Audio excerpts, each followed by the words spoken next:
Bonjour tout le monde. Alors, ce que je viens de faire comme routine, ça s'appelle la salutation au soleil.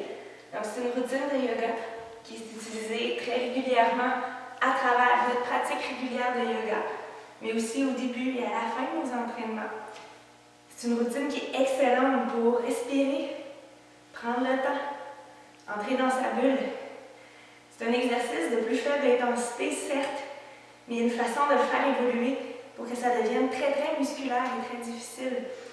Mais ça veut m'amener au point où est-ce que, des fois dans l'entraînement, on veut très, très performer, on va aller plus loin, plus fort, plus vite, plus grand, plus gros, plus grandiose.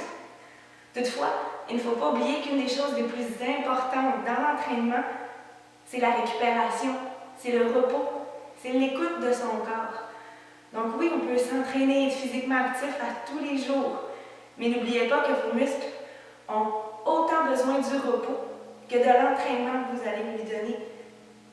La salutation au soleil, c'est un exemple d'exercice que vous pouvez faire à tous les jours. Et surtout, une des choses importantes, c'est de prendre le temps de respirer et de vous écouter. La performance, ce n'est pas nécessairement signe de santé.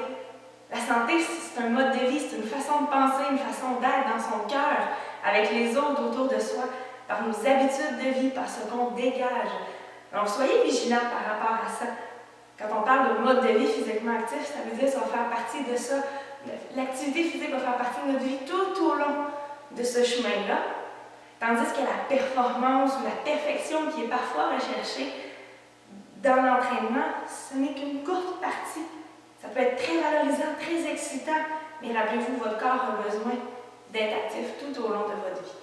Alors sur ce, je vous souhaite une bonne récupération, une bonne relaxation et namasté.